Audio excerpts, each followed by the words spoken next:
What is up, everybody? Welcome to another episode of the Live Beyond Average podcast. I am here with my friend Jared Thomas again. We've been working on a lot of stuff together, and we got another good podcast today. Yeah, I'm excited.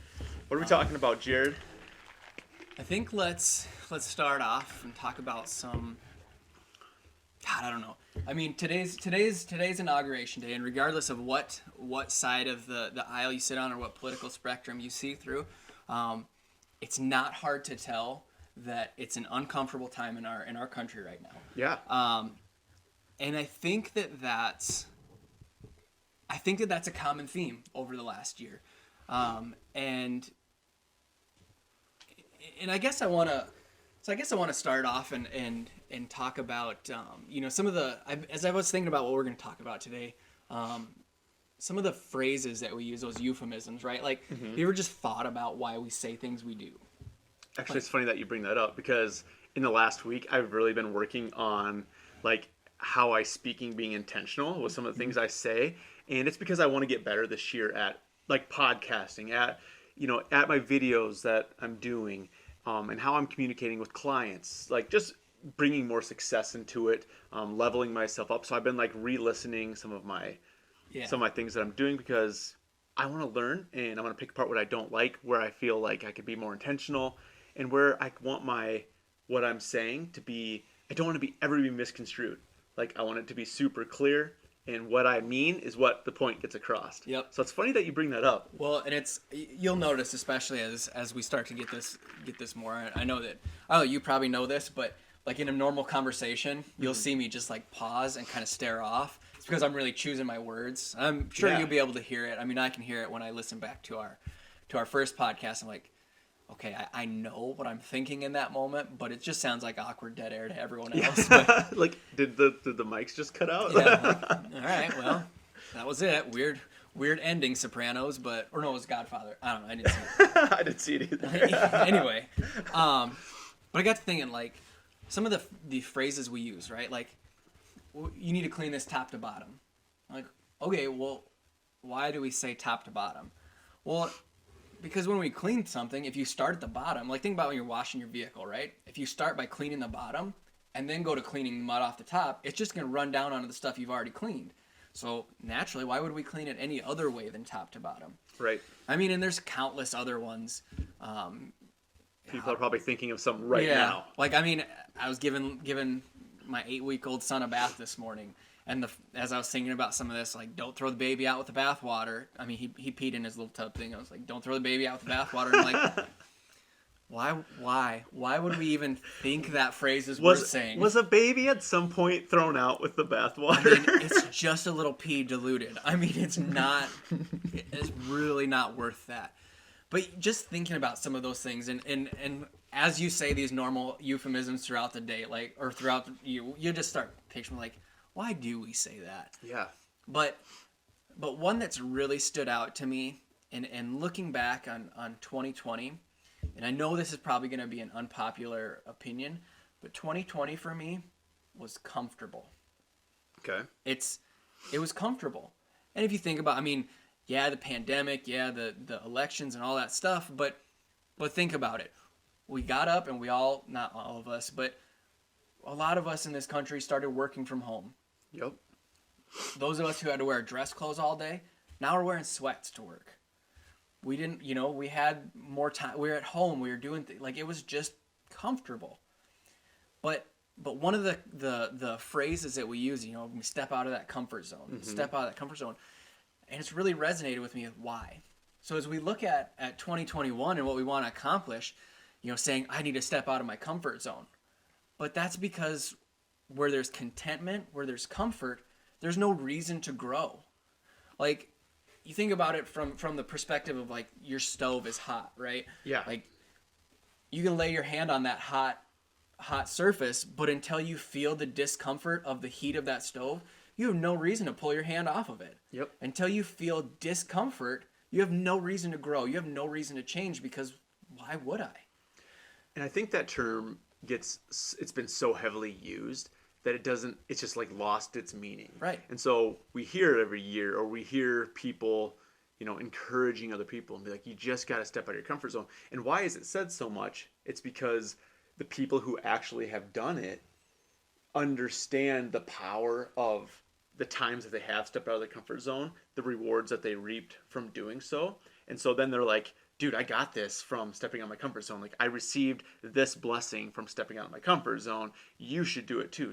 You can do it. Just step out of your comfort zone. And so it's that common, that expression, I feel like, for a lot of people to use to encourage somebody else, but they're not sure what that actually means. Like, what is the tactical, practical that I take from that expression that, well, how do I step out of my comfort zone? Like, what does that mean? Well, and it's...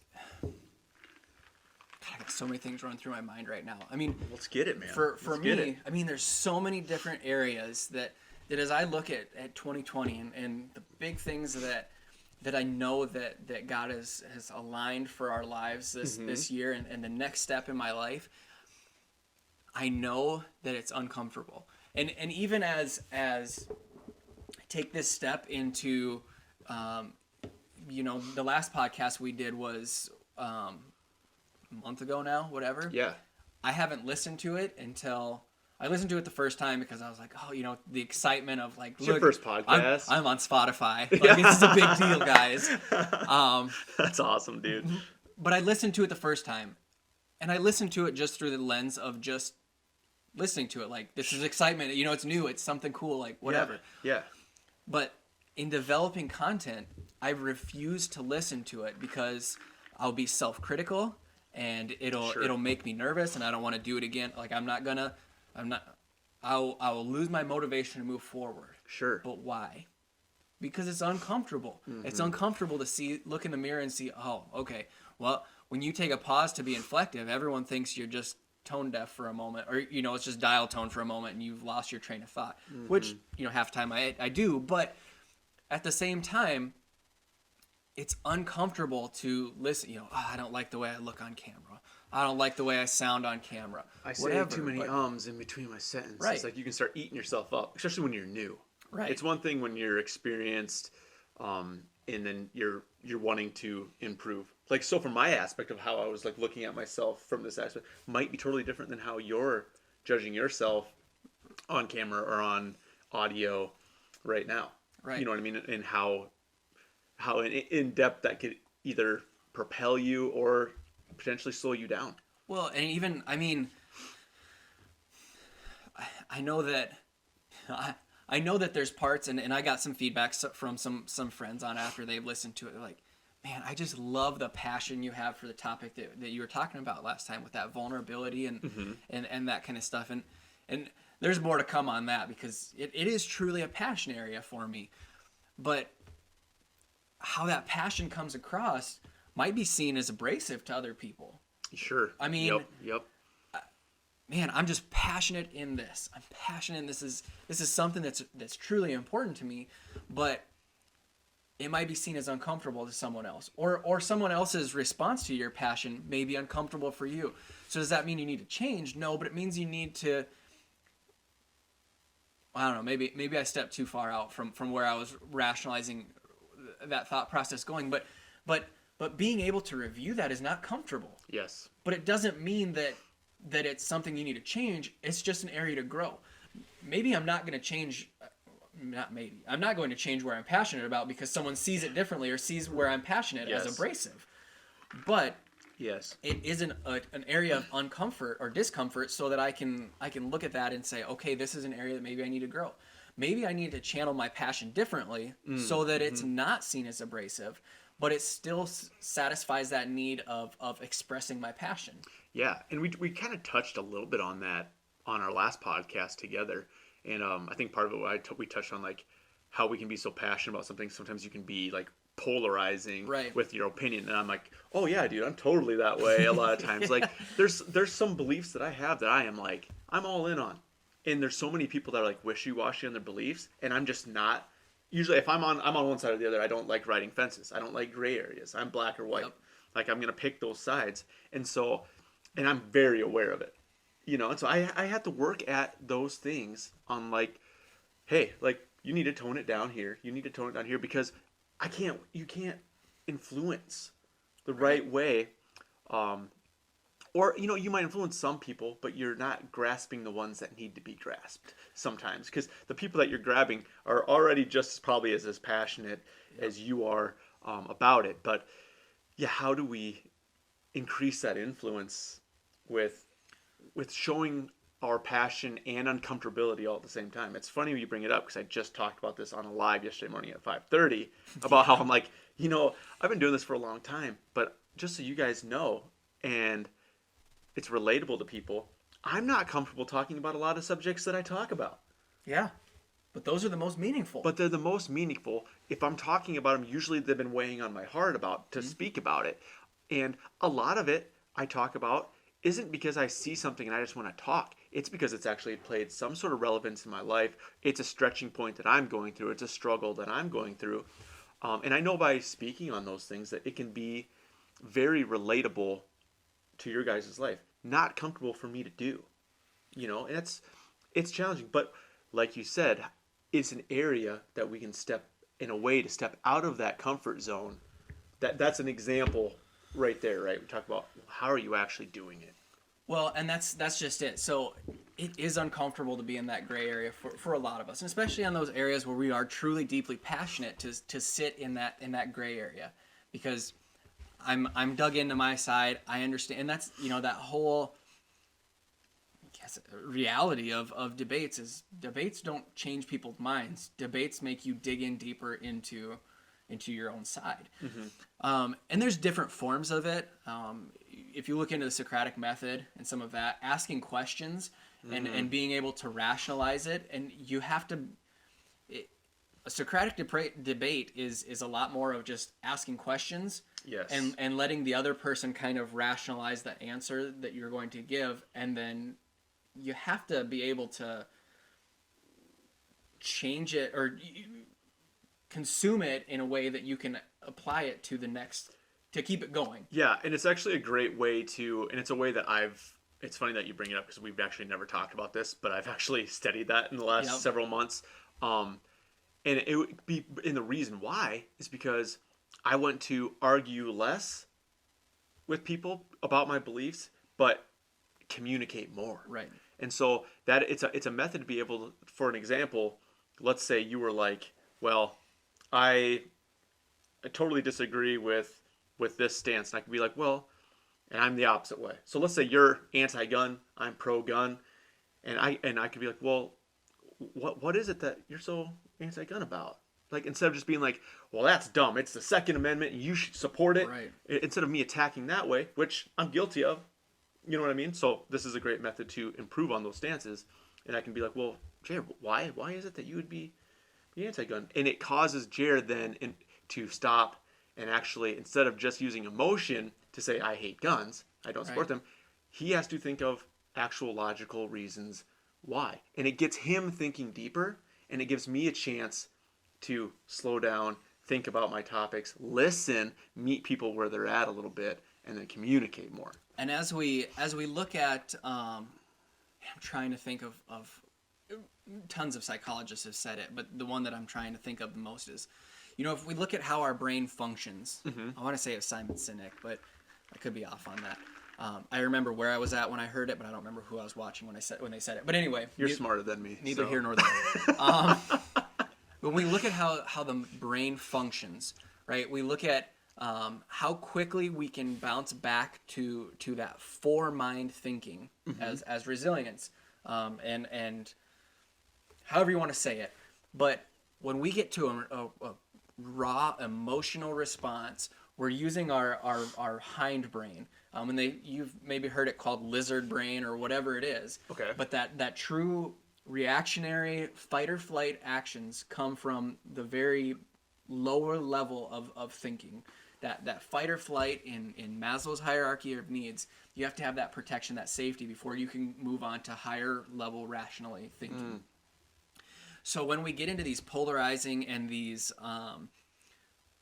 passionate discussions, or even anywhere where we're passionate about stuff, that emotion takes over and it pushes us a lot more into that lizard brain, that reactionary thinking, where it's, nope, someone said this, but I can shut that down right here. This one thing.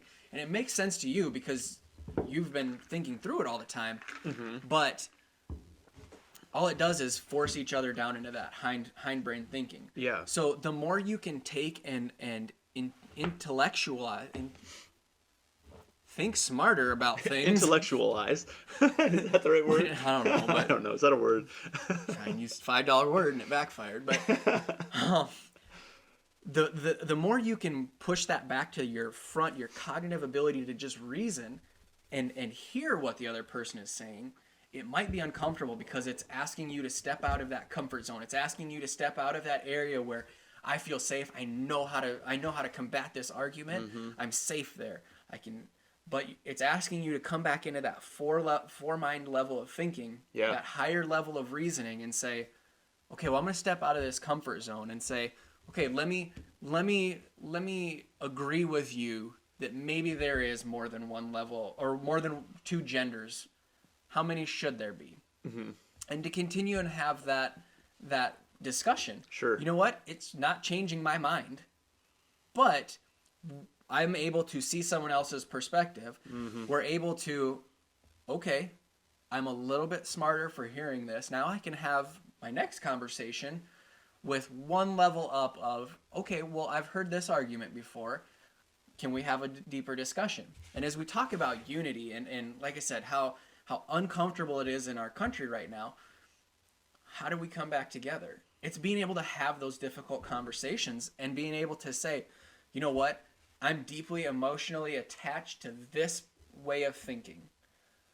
That's not going to change, but I know that your way of thinking isn't going to change either. What we have to learn how to do is come back together and have hard conversations. Yep. You know, for so long, I don't know if you were, but for so long we've been taught that you don't talk about politics, you don't talk about religion, you don't talk about these different things that you don't talk about with people. Right. But all it's taught us to do is not be able to talk about them. To be able to not have discussion and not have debate. You know, it's turned debate into like war. Well, yeah, exactly. And that's the wrong mindset. Debate has always been a huge part of everything. It's healthy to have healthy debate because debate.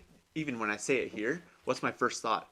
I say debate, and people I'm thinking, well, that's a negative term. Yep.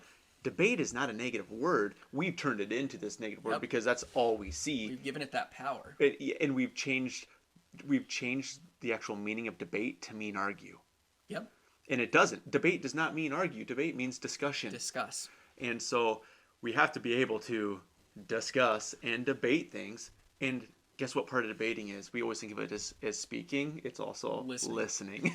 Well, and that's where,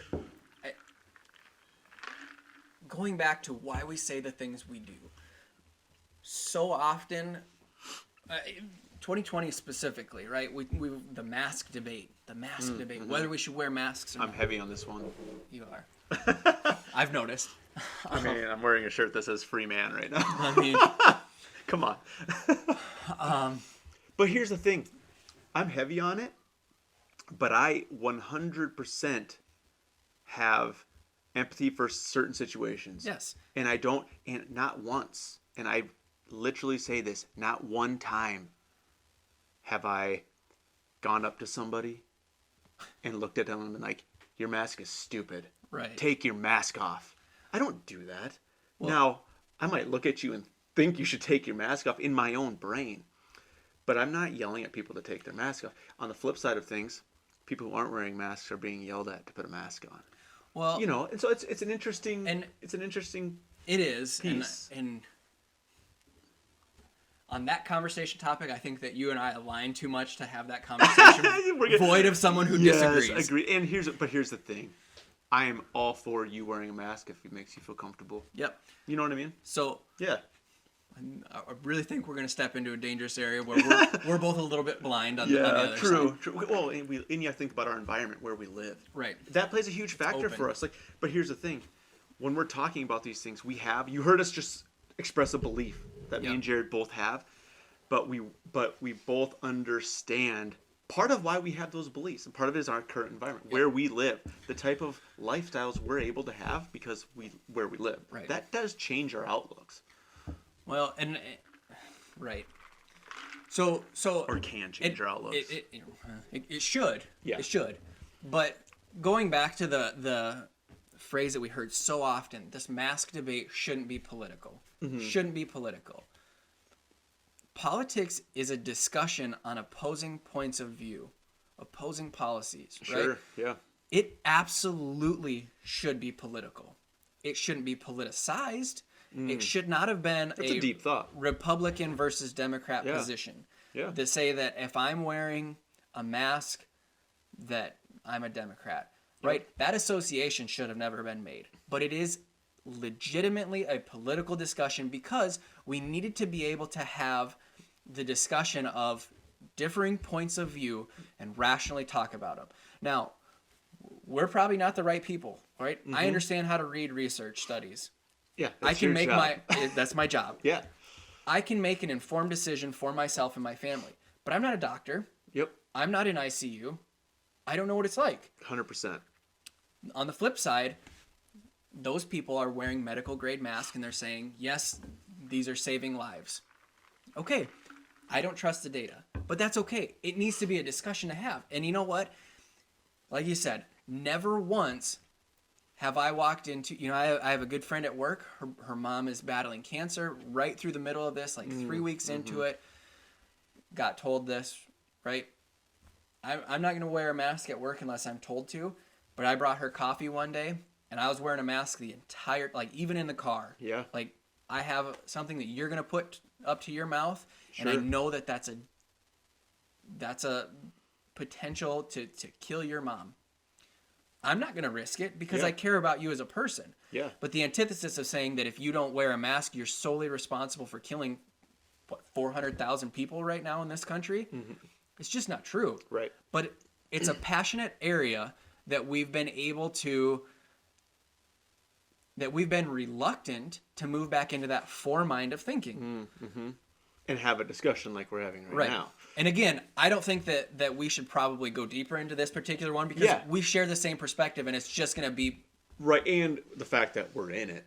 well, right. Like, you know what I mean? Everybody's in it right now. So again, it's a high emotional response. But Yep. it's a great way to start thinking. Like, everybody probably listened to that. Great example. And we brought that up as an example Right. purposely for you guys because right when it turned that on, if you haven't turned this podcast off by this now, point. you know what I mean? Like, you instantly probably got a little emotional.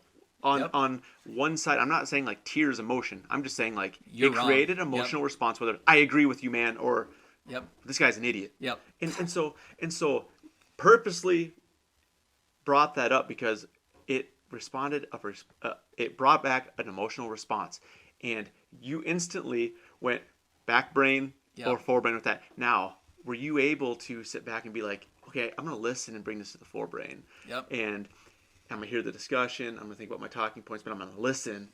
And so great. Well, the thing training is just tool. to hear. Just to hear. You know what? Yeah. Like it is why do you think that? Why do you think that they're not effective? Well, I have a study that I read and I agree with. That's Yep. probably confirmation bias, whatever. But being able to ask, why do you think that? Instead of saying you're wrong, two completely different responses. Right. And it's uncomfortable to say, why? And remember this, no matter what side you lay on, let's use this topic as an example, but any topic, there's a reason why somebody came to that conclusion of what they Yes. believe in, and that's worth listening in on. And so if you were thinking, if you love wearing your mask and you think everybody should wear a mask, you should still be open-minded of like, why are so many people reluctant? There's got to be a reason why. I should listen in on that because it obviously is important to a lot of people. Right. And on the flip side, I don't like wearing a mask. If you don't like wearing a mask, there's a reason why a lot of people want to wear one or want you to wear one. It must be important to them.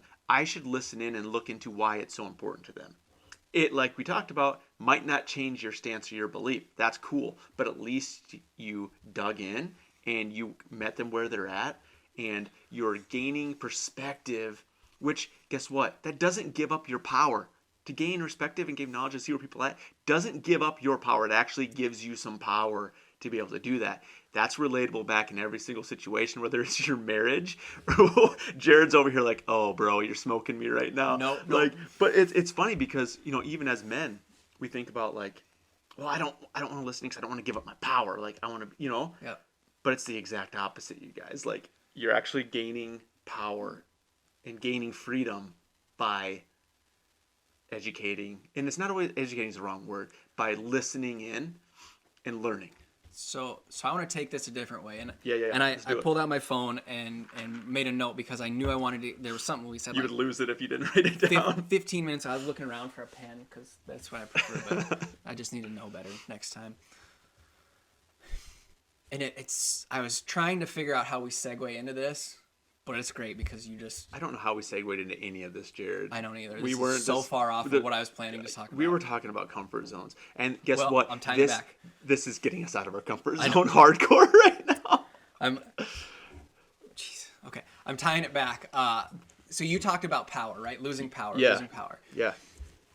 And that's exactly the word that I wrote down to bring me back to that. That was control. Yeah. Just Same thing. same thing. And in so many different aspects of our life, right? It's uncomfortable because we've grown up in an era where we can control everything. We can control our destinies. We can control what we see on TV. We can control what we do in life. Yeah. That freedom. Look back 100 years ago, life wasn't about control. It was you survived. Yep, You you worked do to what you do. survive. Yeah. I mean, and even to the sense of like our careers, right? You don't like a career or you don't like your job, we'll just leave. I have control over my destiny. Where Yes. back in the day, I mean, I don't say back in the day, but even 20 even years ago. a generation ago, Yes. people were. I found a job at whatever organization, and I'm staying there until I retire. You started and retired, and I think the statistics now, and I don't quote me on this, but me and my wife were just looking at these like 6 months ago, and like our generation changes jobs in their first 10 years of being in the job field. Like 3-4 times. I think it was double that. Really? I think it was closer to like 8, and I could be wrong. I struggle sometimes remembering exacts, and it's been long enough, but it was a number. Like 3 or 4 doesn't surprise me, but I remember it being a number that really like was like, whoa, like Yeah, is that accurate? It Like, is. I think it was closer to like 8 to 10, but So, and the astounding part of that is that our generation, I don't say our generation, but starting at our generation and the younger generations from us are willing to statistically take a lower paying job to have a better experience. They have that control over their lives.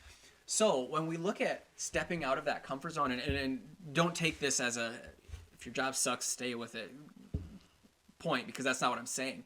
But the ability to control every aspect of our lives has become comforting. When we look at stepping out of our comfort zone, and I talked about it in one of my videos coming soon, okay. is faith, right? Mm-hmm. Faith is uncomfortable. Always, because you can't see it. You can't see it. You don't know. And that's by definition what faith is. Yeah. So when we look at what happened all throughout 2020, right, where we didn't know about the virus, we didn't know about political unrest, we didn't know about civil unrest, anything like that, we had to give up that comfort of being in control. And it's funny because this is kind of where I would hoped we got today with this. I didn't know how we were going to get here. Yeah. But right as we were setting up the camera, I read a post for my wife's on Facebook, and she talked about just that when news came of the pandemic and, okay, we all got to shut down the world and all that stuff, God, why are you doing this? Why are you doing this? The whole purpose of all of this is you can't grow until you step out of your comfort zone. It's uncomfortable to not go to our 8 to 5 job or whatever our routine. It's uncomfortable to be out of our routine. It's uncomfortable to have to be home for 3 weeks because you're out of work. And I'm not trying to make light of that, whatever. But it's uncomfortable, and unless there's discomfort, there's no reason to grow. There's no success if you don't continue to grow, and there's no reason to grow unless there's discomfort. If there's not stress and stretching, like I love to think about how a piece of sand in a clam or an oyster Turns into gets a pearl. turned into pearl. It's because of the pressure. Same thing with a lump of coal And a diamond. in a diamond. It's because of the insane amount of pressure, like the amount of force, Yep. the amount of uncomfortable, like I love that. And I actually, it's so weird, dude, because I was just thinking about this on the drive back last night, like on a different analogy. It's just weird how things tie in a line. I was just thinking about that, and that's why I just brought it up. I never thought of that. It's just funny how it lines up, man. But like, it just takes. Same with. I've used the analogy of your muscles don't grow unless they're under stress. Like they have to be broken down. We as humans, as people, in order to grow, have to be broken down to rebuild back up, to build back stronger and just become better and establish growth. And it sucks. And that's it exactly hurts, why. Like, across clinical psychology, and I'm going to step out on a limb because I don't really know this answer, but I'm going to talk like you mean I do. you're not an expert in clinical not. psychology? I'm not. All right. I read Google once. Fair enough. Let's go. But, and it probably is backed up because it makes so much sense. But no matter what your success outcome is, no matter what your success metric is, right?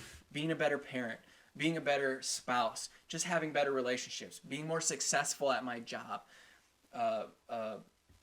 whatever, more stronger fitness. That's not a way to say that, but you know what I mean. No, yeah, you're right. Let's go.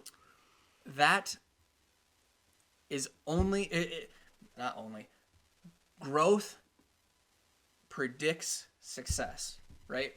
No matter how you're statistically measuring it, growth predicts success. If you're not willing to grow in an area, you will not have success in that area.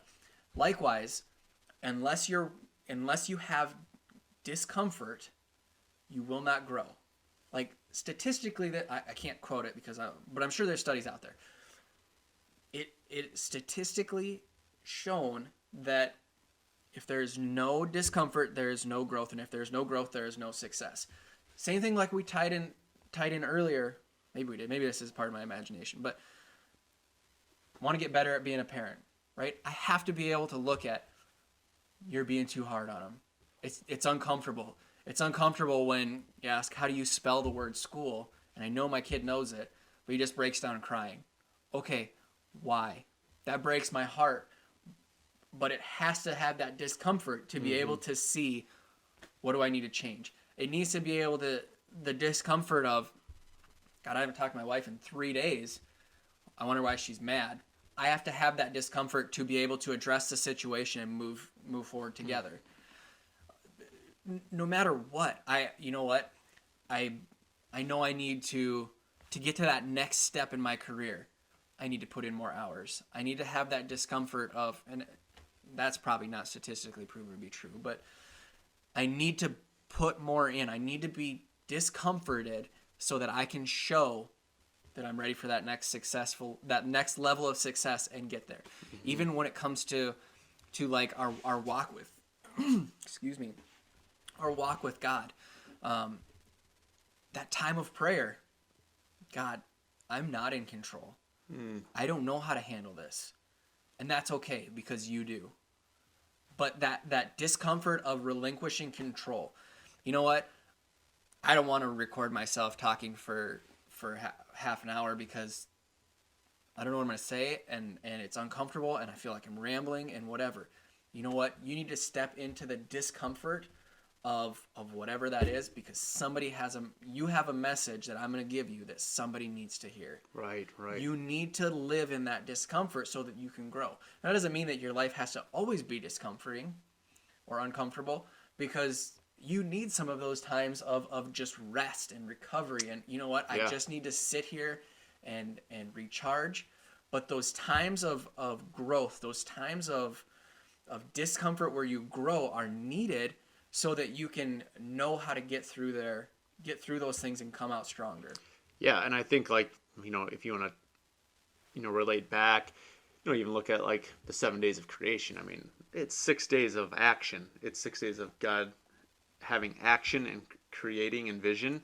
And then like what Jared just said, you have to have those times of rest. And like the seventh day, it was rest. It was Sabbath. It was it was meant to be that way. Yeah. It was designed that way. Yes. And so you look at okay, I need discomfort. I need discomfort. I need discomfort.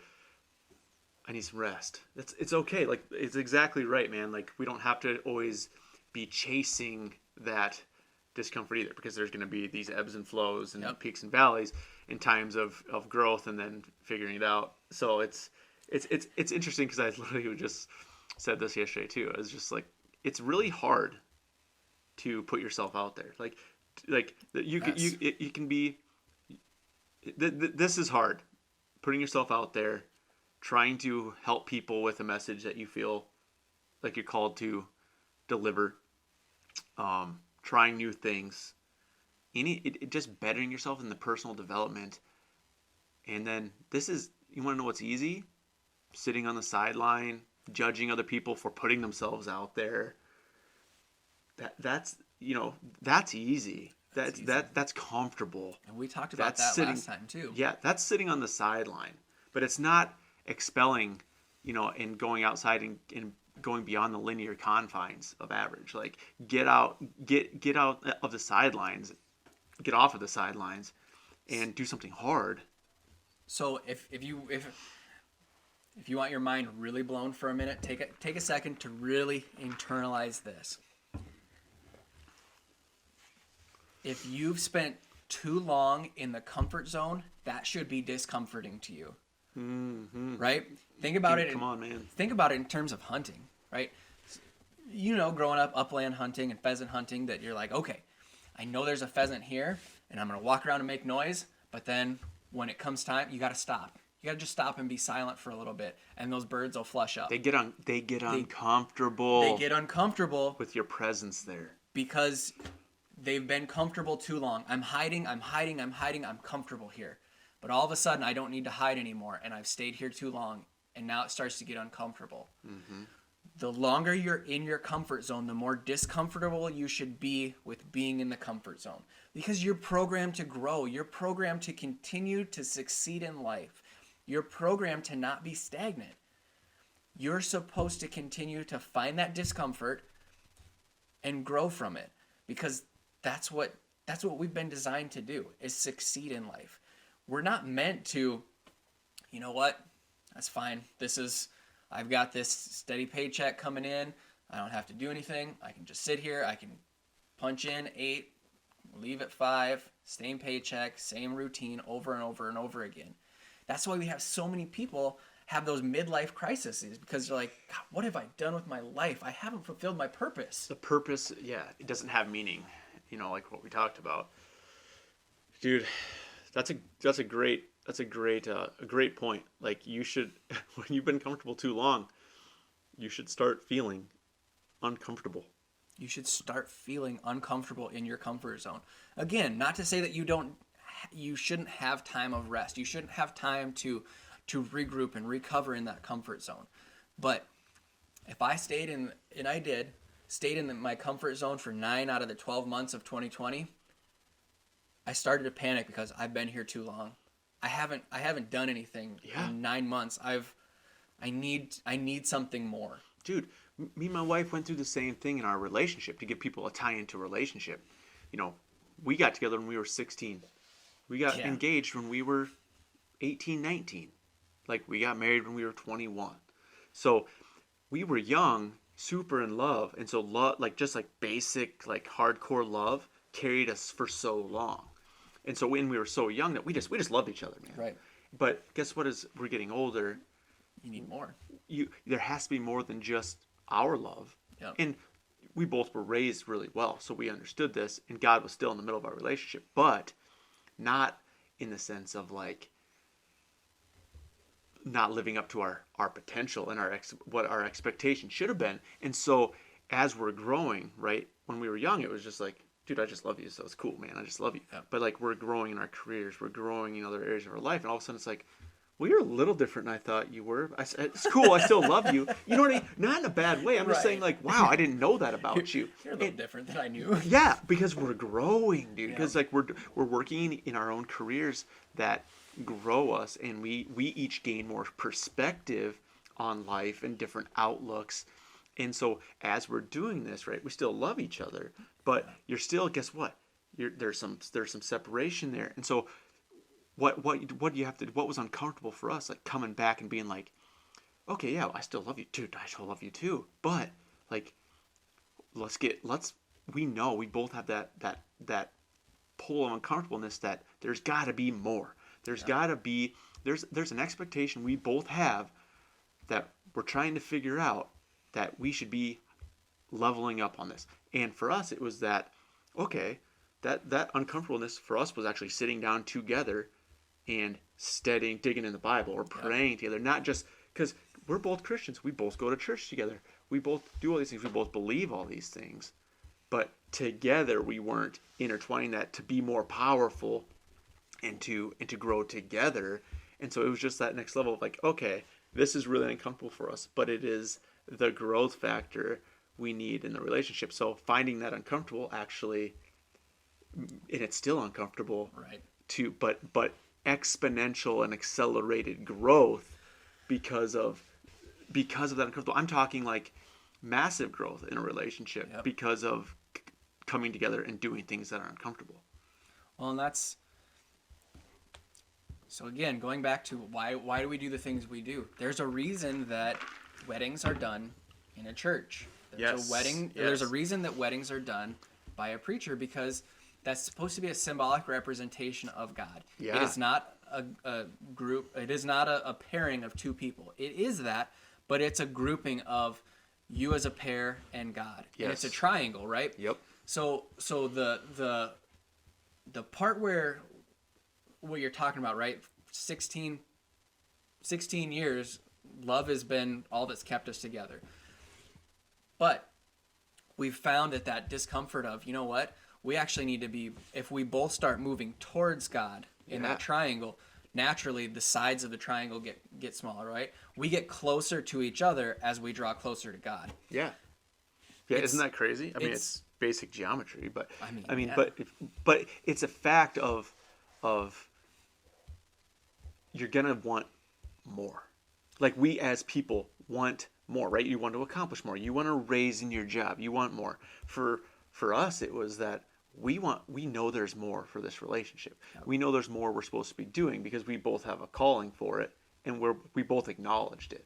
And so acknowledging that wanting of more was the first step of it. You know what I mean? Like, God was putting things on her heart. God was putting things on my heart that happened to be the same thing, working towards that same goal and working up the lines of the triangle. Yep. And uncomfortable, but man, just do it. You got to let go. It goes back to the first podcast me and Jared did together about breaking down some walls of vulnerability. Yep. And you feel like you're giving up power when you're breaking down some walls of vulnerability. But again, you're actually not. You're not actually giving up the power whatsoever. You're giving up some pride, which is totally different than giving up power. But you're actually gaining power. And when I say power, I'm not saying like you're controlling like life, like we're talking about giving up control. I'm just saying like you're gaining power in the sense of self. So and here's a analogy, metaphor analogy. I still get those two confused. That just came to me, right? Okay. So when you say break down those walls, break down those walls. The only reason you would have a wall between you is if you weren't on the same team. Yeah. Right? So you and Amy, me and Kaylee, whatever, we're on the same team. So taking down that wall of vulnerability, now once I take down that wall, I can see what's behind it. Yeah. You know what? Maybe you see the things that I'm stronger with differently than I see them in myself. But once I take down that wall, you can see them, and we can be stronger together as a team because that wall is not blocking anything anymore, right? Mm-hmm. Like, the only reason you have a wall in relationships is because you're not on the same team. Now, that's not to say just like walking to them. And you might not even know you're not on the same team. Right. You know what I mean? Like, because your marriage might not necessarily be on the rocks. You know what I mean? But there's those things that you don't know. But there's things, blind spots. Exactly. And so by truly, being on the same team, no wall there. And now you're not. You might have been on the same. So a different analogy. You might have been on the same team, but one might have been on the practice squad on the other side of the court, and one might have been on the varsity squad playing on the other side of the court. Well, we need to put on the same jerseys. like, you know what I mean? Like, you need to be Yeah. playing together. So, Working towards that same goal. Like you said, there's no, I mean, nothing happens without discomfort. Nothing, you don't grow without, I want to say discontentment, but once you're no longer content mm-hmm. where you're at, once you're no longer comfortable with where you're at, that's when you're pushed into, okay, I got to do something. What is that something I need to do? I need to step out of that comfort zone somewhere so that I can grow. Yeah. Dude, yeah, not going to be easy. It's going to feel weird. It's going to pull at you. It's going to stretch you because, you know, I mean, the transparency thing, the vulnerability thing is always going to be challenging for anyone. You know what I mean? Especially as you're, and that's part of this being uncomfortable is that's a huge part. And that's why it's funny how things line up, because that's what we talked about in the first podcast. And right. It pulls over and plays such a big application into what we're talking today about being uncomfortable. Super interesting. It's a passion area. It's a passion area. Yeah. Well, we're pumped because, I mean, we're working on some cool things to bring you guys to, Jared and I. And obviously some of these podcasts, like we mix it up here on the Live Beyond Average podcast. We have some pretty low-key, fun hunt talks where we're just chilling. And then we like to dive into more of these serious type, uncomfortable conversations. Because, yeah, they're uncomfortable for us too. They're passionate to us, but it's uncomfortable to bring stuff up.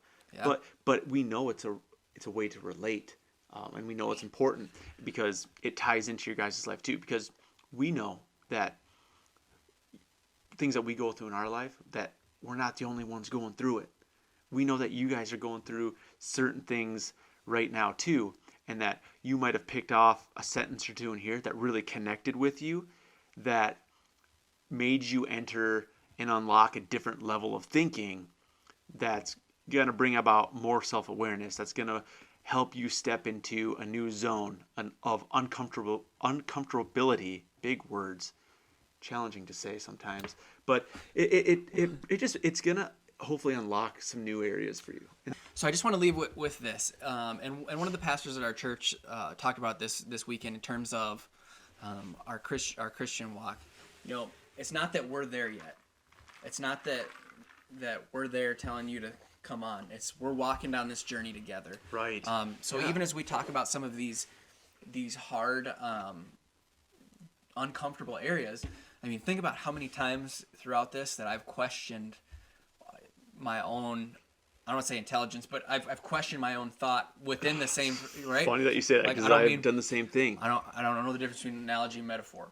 Well, I probably do, but why do I feel the need to question myself in front of, right? Just say what you need to say. Yep. But again, it's not that we're there. It's not that we've reached the finish line. We're on this journey together. We just might be a little bit further ahead in one aspect than the other, and that's okay. And we might be further behind in other aspects than some of you. I'm 20 pounds overweight right now. Thank you, 2020. But it's, I mean, we all I know are in that different I know areas. that I'm further behind in my fitness journey than Jordan is. But at the same time, like, you know what, maybe some of this emotional intelligence, emotional awareness type stuff, I'm a little bit further ahead. Yeah. And it's okay. Yep. Because we know how to rely on each other and to find that group of people that we can share that common interest, that we can grow together. And we're supposed to be growing together. Like, it's actually biblical. Right. Like, God talks about how plans without counsel, plans without counsel fail. Right. You know what I mean? And that when two or more people are in a room, that, you know, in his name, that he's there. You know what I mean? So it's like, that stuff is actually, like, we're not supposed to be alone. Right. Like, 2020 was about isolation and aloneness. Like, we're tying some of those things in. We're supposed to be doing what we're doing right now. And that it's hard because there's always times of, am I qualified? Why am I doing this? I'm not really necessarily worthy to do this. Am I qualified to speak about this? Well, guess what, guys? You don't have to be an expert to make impact. Right. But you should be obedient to what you're supposed to be doing. And so just remember that as you're going into some of these things that maybe you're holding yourself back on because you don't necessarily feel worthy. You don't feel like an expert, or you don't feel like you're qualified, sometimes it doesn't always matter. You need to get started and then you need to finish, because you don't have to be an expert to make an impact. I can't top that. Thanks for tuning in to today's episode, you guys. Always tough subjects sometimes, like the uncomfortable ones, but we're glad we could express it. And I'm sure we'll look back on this too and look at ways what we could improve how we communicate with you guys. But we're right here with you when it comes to bettering ourselves and improving and being uncomfortable, and that we want to encourage you to jump on the journey with us to continue to grow, because it's going to be awesome. Great things are happening for everyone in 2021 if you choose to take action. So have a great rest of your day. If you love the podcast and you want to share it with somebody from a small business aspect, always huge. We love to share. Tag us on an Instagram story and follow along our journey and share your journey with us as well. We'll talk to you later. See ya.